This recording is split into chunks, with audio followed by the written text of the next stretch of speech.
Hello friends, this is Saumya Pandey और आज की मेरी वीडियो स्पेशली डेडिकेटेड है the lion of the country Bal Gangadhar तिलक, जिन्हें हम लोकमान्य तिलक के नाम से भी जानते हैं। लोकमान्य का मतलब क्या होता है? लोकमान्य का मतलब होता है लोगों के द्वारा मान्य या स्वीकृति दिए हुए, accepted by people as a leader. लोगों के द्वारा मान्य जो लीडर हैं वो लोकमान्य तिलक हैं। महात्मा गांधी से पहले बाल गंगाधर तिलक की एक अलग ही पॉपुलैरिटी थी, उनका अलग ही नाम था और इसे उन्होंने ब्रिटिशर्स के नाक पे दम करके रख दिया था। ब्रिटिशर्स एकदम परेशान हो गए थे, यहाँ तक कि जो वैलेंटाइन सिरोले वैलेंटाइन थे, उन्होंने बाल गंगाधर तिलक को फादर ऑफ अनरेस्ट इंडिया के नाम से भी एड्रेस किए। तो आज हम बात करेंगे ऐसे महान पर्सन के बारे में, ग्रेट पर्सन के बारे में। तो आज उनका जन्म 23 जुलाई 1856 को रत्नगिरी महाराष्ट्र में हुआ था। उनके बचपन का नाम केशव गंगाधर तिलक था।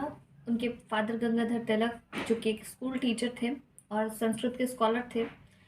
बहुत ही कम उम्र में, यानी कि बाल गंगाधर तिलक जब करीब 16 साल की उम्र के थे, तभी उनके जो पिता थे उनका देहांत हो गया था। इतनी कम उम्र में उनके ऊपर बहुत ज़्यादा रिस्पॉन्सिबिलिटी आ गई थी। इसके बावजूद वो काफ़ी अच्छे स्टूडेंट रहे। उन्होंने बाद में उन्होंने मैथ से ग्रेजुएशन किया और इसके बाद एलएलबी भी उन्होंने किया। इसके बाद वो एक पुणे में एक स्कूल टीचर के तौर पे रहे। बाद में 1880 में उन्होंने खुद का एक दोस्तों के साथ खुद मिलके एक स्कूल भी सेटअप किया। उस समय क्या था कि 1850 से पहले इंडिया की मतलब ब्रिटिशर्स को कोई मतलब नहीं था कि एजुकेशन इंडियंस को मिल रही है या नहीं। उन्हें कोई मतलब नहीं था इन सब चीज़ों से। 1850 के बाद उन्होंने कहा कि ठीक है, हम इंटेलेक्चुअल्स को एजुकेशन प्रोवाइड कराएंगे, बट अब इसके बाद उनकी रिस्पॉन्सिबिलिटी होगी कि वो बाकी तबकों को एजुकेशन दे। अब जो इंटेलेक्चुअल्स थे, जो जिनको वो नॉलेज दे रहे थे, एजुकेट कर रहे थे, वो काफ़ी रिच और वेल्दी फैमिली से बिलोंग करते थे। तो जब ऐसे रिच और वेल्दी फैमिली से जो बिलोंग करने वाले जो पर्सन थे, वो कहीं ना कहीं जो है अपनी सुख सुविधाओं से वो बाहर नहीं निकल पाते थे। और वो जो है जो पुअर्स थे, जो और तबके थे, उनको एजुकेट नहीं कर पा रहे थे। तो एक तरीके से काफ़ी गैप हो जाता था इन रिच और पुअर्स के बीच में कई बार। तो जो रिच होते थे, कई बार उन्हीं के द्वारा एक्सप्लॉयटेशन हो जाता था इनका, पुअर्स का। तो काफ़ी गैप पैदा कर दिया था ब्रिटिशर्स ने। इसके बाद 1884 में डेक्कन एजुकेशन सोसाइटी की स्थापना की इन्होंने और बाद में फर्ग्यूसन कॉलेज में ये मैथ्स के टीचर भी रहे। यहाँ तक तो सब ठीक था, बट 1890 में इन्होंने इन सब डेक्कन एजुकेशन सोसाइटी को उन्होंने छोड़ दिया और वो पॉलिटिक्स में ज्वाइन हो गए। जैसा कि हमको पता है 1885 में आईएनसी की का इस्टेब्लिशमेंट हो गया था। अब आईएनसी इंडियन नेशनल कांग्रेस, जिसे हम कांग्रेस के नाम से जानते हैं आज, तो इंडियन नेशनल कांग्रेस की 1885 में इस्टेब्लिशमेंट हो गया था। और 1885 से 1805 के बीच में उस समय मॉडरेट फेज था। अब मॉडरेट फेज क्या है? मॉडरेट फेज और एक्सट्रीमिस्ट दो पार्ट थे। मॉडरेट जो होते थे, उनका मानना था कि ठीक है, अगर ब्रिटिशर्स रूल कर रही है तो हमें उससे प्रॉब्लम नहीं है, बट हमें क्या था कि हमें कॉन्स्टिट्यूशन में रिफॉर्म करने का हक मिलना चाहिए, राइट मिलना चाहिए, और हम अपने आप को असेंबली में रिप्रेजेंट कर सकें, हम अपनी आवाज़ को उठा सकें, हमें जो प्रॉब्लम है हम वो रख सकें, ऐसा उनका मानना था। तो वो बस कानूनी तौर पे हर काम करते थे और बस पिटीशन पे पिटीशन डालते थे, तो बस वो यही करते थे। बट जो एक्सट्रीमिस्ट थे, यानी जैसे बाल गंगाधर तिलक, वो उनका स्टार्टिंग से उनका मांग था कि हमें स्वराज चाहिए, हमें पूर्ण स्वराज चाहिए। तो और जबकि ये जो मॉडरेट्स थे, ये डोमिनियन रिपब्लिक को इम्पोर्टेंस देते थे। तो जो बाल गंगाधर तिलक थे, इन्हीं के कंटेम्प्रेरी थे गोपाल कृष्ण गोखले। दोनों में बहुत ज़्यादा सिमिलैरिटीज़ थी। दोनों एक ही जगह, मतलब महाराष्ट्र में ही दोनों का जन्म हुआ था और दोनों मैथ्स के टीचर थे, दोनों का एम एक ही था, बट आइडियोलॉजी में बहुत ज़्यादा डिफरेंस, क्योंकि जो गोपाल कृष्ण गोखले थे वो मॉडरेट थे और जो बाल गंगाधर तिलक थे वो एक्सट्रीमिस्ट थे। तो दोनों के आइडियोलॉजी में बहुत ज़्यादा डिफरेंस था। अब ये सब तो 1885 से 1905 के बीच में जो है मॉडरेट फेज था। 1905 में जब बंगाल विभाजन होता है लॉर्ड कर्जन के टाइम में, तब जो है तब से एक्सट्रीमिस्ट का थोड़ा पार्ट शुरू होता है, क्योंकि लोग बहुत त्रस्त आ चुके थे ब्रिटिशर्स से, और उन्होंने बहुत ज़्यादा एक्सप्लॉयटेशन किया था, बहुत ज़्यादा उल्टे सुलटे काम कर रहे थे। तो फिर एक्सट्रीमिस्ट का बहुत ज़्यादा प्रभाव पड़ा लोगों पे, और बहुत सारे लोग जो है वो इम्पोर्टेंस देने लगे थे एक्सट्रीमिस्ट को। अब 1882 में ये लोग जो मॉडरेट थे वो लगातार बस वो यही चाहते थे कि हमें कॉन्स्टिट्यूशन में रिफॉर्म करने को मिले, राइट मिले, और यही सब चीज़ें थी। बट 1892 में उन्हें जो है काउंसिल एक्ट आया था। तो 1892 में जो काउंसिल एक्ट आया था उसमें ये बोला गया था कि नहीं, जो है जो इंडियंस हैं उन्हें जो है कॉन्स्टिट्यूशन में रिफॉर्म करने का राइट नहीं मिलेगा। 1898 में यहाँ तक कि लॉर्ड कर्जन ने, वो जो वायसराय थे लॉर्ड कर्जन, उन्होंने ये तक कह दिया था कि India is unfit to rule. अब आप समझ सकते हैं कि ब्रिटिशर्स का क्या दिमाग में क्या चल रहा है। वो इंडिया को कुछ देने वाले नहीं थे। 1896 में क्या होता है कि बहुत ज़्यादा बीमारी फैल जाती, प्लेग बीमारी फैल जाती है। तो उसकी वजह से क्या होता है कि बहुत सारे लोग मर रहे थे, कॉन्टेजियस डिसीज़ थी। तो उस समय क्या होता था कि अगर ज़रा भी सस्पेक्ट हुआ ब्रिटिशर्स को, तो ये क्या करते थे, बहुत बुरी हालत कर देते थे उस इंसान की। कभी भी किसी के घर में घुस जाना, एकदम पूरे तरीके से चेकिंग करना, और अगर कुछ भी सस्पेक्ट मिल जाए घसीट के लेके जाते थे। बहुत बुरा पेशेंट्स के साथ बिहेव करते थे। सेग्रीगेट कैंप लगाया था इन्होंने, और वहाँ पे तो और बुरी कंडीशन थी। कोई मर रहा था तो मरने दो। अब अगर कोई पेशेंट है उसके साथ अच्छा से ट्रीटमेंट किया जाए तो वह वैसे ही ठीक हो जाता है, बट ये बहुत गंदे तरीके से ट्रीट करते थे पेशेंट के साथ। तो जो बाल गंगाधर तिलक थे, इन्होंने मराठा करके एक न्यूज़पेपर था इनका, इसमें उन्होंने लिखा था, भगवद गीता का कोट लिखा था। इन्होंने लिखा था कि अधर्मी और पापी को अगर ख़त्म किया जाता है, किसी ने कोई उनका खात्मा करता है, तो वो पापी नहीं कहलाएगा, तो वो पाप नहीं कहलाएगा।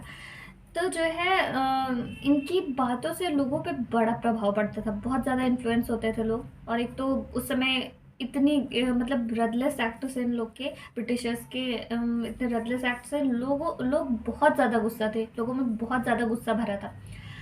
तो जो 1897 में चापेकर ब्रदर्स थे, उन्होंने क्या किया कि कमिश्नर रैंड और लेफ्टिनेंट एस्ट की इन्होंने हत्या कर दी। अब जब इन्होंने हत्या कर दी तो ये होगा कि ये जो है कहीं ना कहीं लोगों को भड़काने का काम बाल गंगाधर तिलक कर रहे हैं। तो इन्हें 1897 में इन्हें जेल भेज दिया गया। अब हम आते हैं मेन चीज़ पे कि ये बंगाल विभाजन हुआ था। बंगाल विभाजन हुआ था, लोगों में बहुत गुस्सा था और एक्सट्रीमिस्ट को लोग ज़्यादा प्रेफरेंस दे रहे थे। फिर इसके बाद क्या होता है कि वहीं से स्वदेशी मूवमेंट चालू होता है। स्वदेशी मूवमेंट और बाइकॉट मूवमेंट 1905 में ही चलता है।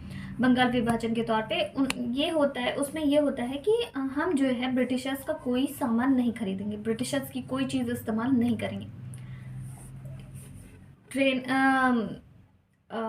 एक कॉन्सेप्ट है ड्रेन ऑफ वेल्थ। क्या था कि जो ब्रिटिशर्स थे वो यहाँ से रॉ मटेरियल्स लेके जाते थे। पहले तो यहाँ पे लोगों का एक्सप्लॉयटेशन करते थे, बहुत ज़्यादा टैक्स लगाते थे, और उनसे जो चीज़ें मिलती थी, जो रॉ मटेरियल्स होते थे, वो यहाँ से लेके जाते थे। और ब्रिटिश में जो है उसको फिनिश्ड गुड के रूप में ब्रिटिश से लेके आते थे यहाँ पे, और एक्स्ट्रा दाम पे, यहाँ पे एक्स्ट्रा कॉस्ट लगा के उसे यहाँ पे बेचते थे। तो मतलब दो तरीके से ये लूट खसोट मचाए हुए थे, बहुत बुरी तरीके से। 1750 में 1750 में जो इंडिया की जीडीपी थी वो करीब वर्ल्ड का 23% जीडीपी होल्ड करती थी इंडिया। और आज़ादी के टाइम में इंडिया की जीडीपी नेगेटिव में थी। सोचिए, जो इंडिया 1/4 वर्ल्ड का जीडीपी होल्ड कर रही है अकेले, वो नेगेटिव में चल रही है। तो आप समझ सकते हैं कितना ज़्यादा ब्रिटिशर्स इंडिया का एक्सप्लॉयटेशन कर रहे थे। तो ये चीज़ दादा भाई नौरोजी ने wealth of drainage of wealth का कॉन्सेप्ट बताए थे। तो इससे क्या हुआ कि जो बाल गंगाधर तिलक थे वो काफ़ी, मतलब वो भी ये समझ चुके थे। तो उन्होंने कहा ठीक है, बाइकआउट करो इन सब चीज़ों को। बट 1907 में क्या होता है कि सूरत सेशन होता है। और सूरत सेशन में जो आईएनसी थी वो दो पार्ट में डिवाइड हो जाती है, एक्सट्रीमिस्ट और मॉडरेट में। इनमें बहुत ज़्यादा प्रॉब्लम होती है। सूरत सेशन में कुर्सियाँ फेंकी जाती हैं, काफ़ी प्रॉब्लम होती है, उसमें काफ़ी लड़ाई झगड़े होते हैं। बाल गंगाधर तिलक को बोलने तक नहीं दिया जाता है। तो फिर उसके बाद एक बार जो मॉडरेट्स थे वो ब्रिटिश को कहीं ना कहीं देखा जाए तो सपोर्ट कर रहे हैं, वो डोमिनियन रिपब्लिक की बात कर रहे थे। तो और वो थोड़ा शांति से भी काम कर रहे थे, तो इस वजह से ब्रिटिशर्स ने उनका ठीक है सपोर्ट, उन्हें कुछ नहीं किया। बट जो एक्सट्रीमिस्ट थे उनकी बहुत बुरी कंडीशन थी, बहुत मारा पीटा जा रहा था, जेल भेजा जा रहा था, तो बहुत बुरी कंडीशन थी एक्सट्रीमिस्ट की। अब क्या होता है कि जो 1905 में टाइम वेरिएट होता है। बाल गंगाधर तिलक, विपिन चंद्र पाल और लाला लाजपत राय। अब इन्हें लाल बाल पाल के नाम से जाना जाता है। ये इनका एक मतलब ये एक्सट्रीमिस्ट का इनका एक अलग जो है रोल था, इनका एक अलग फेम था, पॉपुलैरिटी थी, लोग बहुत फॉलो करते थे इनको। तो 1907 में सूरत सेशन होता है, बहुत मारा पीटा जाता है। अब क्या होता है कि एक मुजफ्फरपुर केस होता है। मुजफ्फरपुर केस में क्या होता है कि जो चीफ कलकत्ता के chief presidency sorry chief presidency magistrate थे डगलस किंग्सफोर्ड, प्रफुल्ल चाकी और खुदीराम बोस। प्रफुल्ल चाकी और खुदीराम बोस ने क्या किया कि इन्होंने जो है किंग्सफोर्ड को डगलस किंग्सफोर्ड को मारने के लिए उन पे बम फेंका। बट हुआ ये है कि गलती से जो है ये किंग्सफोर्ड को तो कुछ भी नहीं हुआ, पर ब्रिटिश की 2 वुमेन की डेथ हो जाती है। प्रफुल्ल चाकी वहीं पे साइनाइड खा लेते हैं, सुसाइड कर लेते हैं, पर खुदीराम बोस पकड़े जाते हैं और उन्हें फांसी होती है 16 साल की उम्र में। आप समझ सकते हैं 16 साल की उम्र क्या है, कुछ भी नहीं, और उस उम्र में उन्हें फांसी होती है। तो सबसे कम उम्र के ये क्रांतिकारी हैं जिन्हें फांसी हुई है, खुदीराम बोस।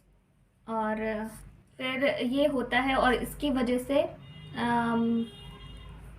बाल गंगाधर तिलक में ये इल्ज़ाम लगता है कि ये लोगों को बहुत ज़्यादा भड़का रहे हैं, इन्हें जेल भेज दिया जाता है। उस समय इनके ऊपर जो केस चल रहा था उससे इनका केस जो हैंडल कर रहे थे वो मोहम्मद अली जिन्ना थे, इनके फ्रेंड थे मोहम्मद अली जिन्ना।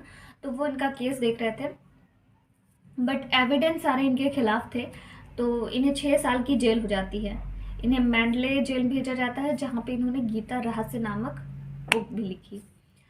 तो इसके बाद जब ये वहाँ से छूट के आते हैं, जेल से छूट के आते हैं, तो इन्होंने 1916 में एनी बेसन के साथ होम रूल लीग स्टार्ट किया।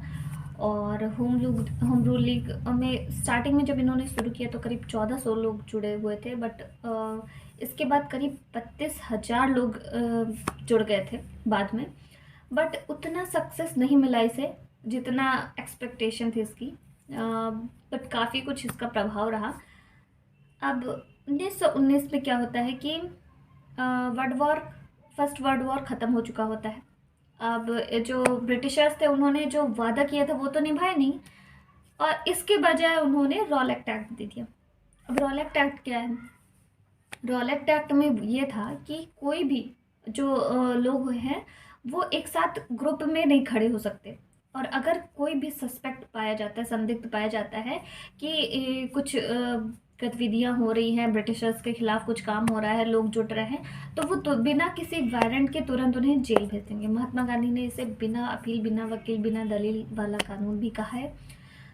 तो ये होता है। इसी इसी टाइम क्या होता है, डॉक्टर सैफुद्दीन को अरेस्ट कर लिया जाता है। तो इसी के चलते जलियांवाला बाग में एक मीटिंग चल रही थी इसी बात पे। अब क्या करते हैं कि जो ब्रिटिशर्स होते हैं, जनरल आर डायर को पता चलता है कि वहाँ पे कुछ मीटिंग हो रही है। 9:30 बजे, रात के करीब 9:30 बजे वो पूरी तरीके से 13 अप्रैल 1919 को पूरी तरीके से जलियांवाला बाग को घेरते हैं और अंधाधुंध गोलियां चला देते हैं, जिसकी वजह से बहुत लोग मारे जाते हैं। अब इससे जो है ये जो कांड हुआ था, इससे बहुत ज़्यादा दुखी हो गए थे बाल गंगाधर तिलक, और धीरे धीरे उनकी हेल्थ भी बिगड़ने लगी थी। 1 अगस्त 1920 को बाल गंगाधर तिलक का देहांत हो जाता है। और उनका एक अलग ही रोल रहा है भारत को आज़ाद कराने में। उन्होंने बहुत तरीके से कोशिश की कि इंडिया को मतलब जो लोग हैं उनको जगाया जाए। वो गणेश चतुर्थी और शिवाजी फेस्टिवल को ऑर्गेनाइज किए इसी वजह से, ताकि लोगों में नेशनलिज्म की भावना जग सके। तो लोगों को जागृत करने में इंडिया के लिए, लोगों को, देश के लिए लोगों में जोश भरने का काम कर रहे थे। इसी वजह से उन्हें अवेकर ऑफ इंडिया के नाम से भी जाना जाता है। तो सत सत नमन है हमें ऐसे कि हमें ऐसे क्रांतिकारी लोग मिले अब हमारे देश को संभालने के लिए। तो आज के लिए बस इतना ही। Thank you. अगर आपको मेरा वीडियो पसंद आया हो तो please like, share and subscribe. Thank you.